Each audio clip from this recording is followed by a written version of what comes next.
ಇಲ್ಲಿ ಕೇಳಿ. All this ಜೆನ್ಸೀಸ್ kids, I don't know literally ನೀವು ಎಜುಕೇಟೆಡಾ ಏನು ಅಂತ ನನಗೆ ನಿಜವಾಗ್ಲೂ ಅರ್ಥ ಆಗ್ತಿಲ್ಲ. ಇನ್ಸ್ಟಾಗ್ರಾಮಲ್ಲಿ ಇತ್ತೀಚೆಗೆ ಒಂದು ವಿಡಿಯೋ ಎಷ್ಟು ವೈರಲ್ ಆಗ್ತಿದೆ ಅಂದರೆ, ಡೇ 1 ಸ್ಪೈ ಇನ್ ಪಾಕಿಸ್ತಾನ್ ಅಂತ. Literally you are creating a chaos. ನಿಮಗದು ಫನ್ ವಿಡಿಯೋ ಥರ ಆಗಿರ್ಬೋದು, ಅಥವಾ ಸುಮ್ಮನೆ ರೀಲಿಗೋಸ್ಕರ ಮಾಡ್ತಿದ್ದೀರಾ ಅನಿಸುತ್ತೆ, ಟ್ರೆಂಡ್ನ ಫಾಲೋ ಮಾಡ್ತಿದ್ದೀರಾ ಅನಿಸುತ್ತೆ. ಬಟ್ ಅದಕ್ಕೆ ಸೂಕ್ಷ್ಮತೆ ಎಷ್ಟಿದೆ ಅನ್ನೋದು ನಿಮಗೆ ಗೊತ್ತಿಲ್ಲ.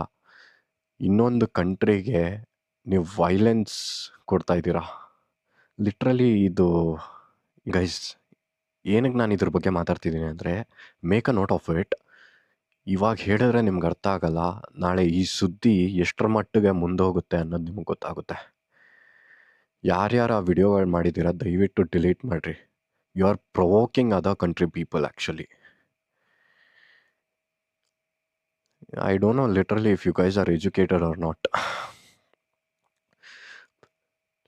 ನಾನು ಮಾಡ್ಬೋದಿತ್ತು, ನಾನು ಎಷ್ಟೊಂದು ಥರ ವಿಡಿಯೋಸ್ ಮಾಡ್ಬೋದಿತ್ತು. But why? ನನ್ನದೇ ಆದಂಥ ಜಾನರ್ ಇದೆ. I am trying to give good content. ಒಳ್ಳೆಯ ರೀತಿ ಕೊಡಿ. ನಿಮ್ಮಿಂದ, ನಿಮ್ಮ ಕಂಟೆಂಟಿಂದ ಇನ್ನೊಂದು 4 ಜನಕ್ಕೆ ಒಳ್ಳೇದಾಗಲಿ.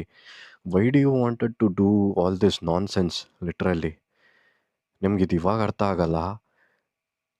ಒಂದಲ್ಲ ಒಂದು ನಿಮ್ಮ ಬುಡಕ್ಕೆ ಬಂದು ಬೀಳುತ್ತಲ್ಲ, ಅವಾಗ ಗೊತ್ತಾಗುತ್ತೆ. ಗೈಸ್, ನಮ್ಮ ಜನ್ರೇಷನಲ್ಲೂ ಲಿಟ್ರಲಿ ಫೋನ್ಸ್ಗಳಿದ್ವು. ಟ್ರಸ್ಟ್ ಮಿ ಗೈಸ್, ಇನ್ಸ್ಟಾಗ್ರಾಮ್ ಇತ್ತು, ಫೇಸ್ಬುಕ್ ಇತ್ತು, ಯೂಟ್ಯೂಬ್ ಇತ್ತು, ಎಲ್ಲನೂ ಇತ್ತು. ನಾವು ಹೆಂಗೆ ಬೇಕಾದರೂ ಅದನ್ನು ಯುಟಿಲೈಸ್ ಮಾಡ್ಕೋಬೋದಿತ್ತು. Why we didn't do? Because ನಮ್ಮ ಮನೆಯಲ್ಲಿ ನಮ್ಮನ್ನ ಬೆಳೆಸಿದಂಥ ರೀತಿ ಇದೆ ಅಲ್ಲ, that is different. I literally wanted to thank ನಮ್ಮ ತಂದೆ ತಾಯಿಗಳಿಗೆ ನಾನು ಕೃತಜ್ಞತೆ ಸಲ್ಲಿಸಲೇಬೇಕು ಈ ವಿಷಯದಲ್ಲಿ. ಬಿಕಾಸ್ 90s ಕಿಡ್ಸ್ ಇದ್ದಾರಲ್ಲ, ಅವ್ರನ್ನ ಬೆಳೆಸಿದಂಥ ರೀತಿನೇ ಡಿಫ್ರೆಂಟ್. ಇವಾಗಿರೋ ಜೆನ್ಸೀಸ್ಗಳಿಗೆ ಆಟ ಆಗೋಗಿದೆ ಲಿಟ್ರಲಿ. ಅವ್ರಿಗೆ ಏನು ಮಾಡ್ತಿದ್ದಾರೆ ಏನು ಅಂತ ಗೊತ್ತಿಲ್ಲ. ಟ್ರೆಂಡ್ ಅಂದರೆ ನಿಮ್ಗೆ ಏನಂತಾನೆ ಆ್ಯಕ್ಚುಲಿ ಗೊತ್ತಿಲ್ಲ. ಅಂಥದ್ರಲ್ಲಿ ಈ ಥರ ಒಳ್ಳೇದಕ್ಕೆ ಉಪಯೋಗಿಸ್ಕೊಳ್ಳಿ. ದೆರ್ ಈಸ್ ಅ ಸೇಯಿಂಗ್, ಅಲ್ಲೊಂದು ಸತ್ತಿರೋ ಹೆಣ ಹೇಳ್ತಾ ಇತ್ತಂತೆ, ನನಗೆ ಕೊಟ್ಟಿರೋ 4ವರಲ್ಲಿ ನನ್ನವರನ್ನವ್ರು ಯಾರೂ ಇಲ್ಲ, ನನ್ನವರು ಆಲ್ರೆಡಿ ನನ್ನ ಮುಂದೆ ಹೋಗಿ ನನಗೋಸ್ಕರ ಗೋರಿ ಆಗಲಿಕ್ಕೆ ಹೋಗಿದ್ದಾರೆ ಅಂತ. ಇದರಲ್ಲಿ 2 ಥರ ಇದೆ. ಒಂದು, ಇದ್ದಾಗ ಒಳ್ಳೆ ರೀತಿಯಿಂದ ಜನ ಸಂಪಾದಿಸ್ಕೊಳ್ಳಿ. ಯಾಕಂದರೆ ಸತ್ತ ಮೇಲೆ ಕೊಡೋಕ್ಕೆ 4 ಜನ ಇರಬೇಕಂತೆ.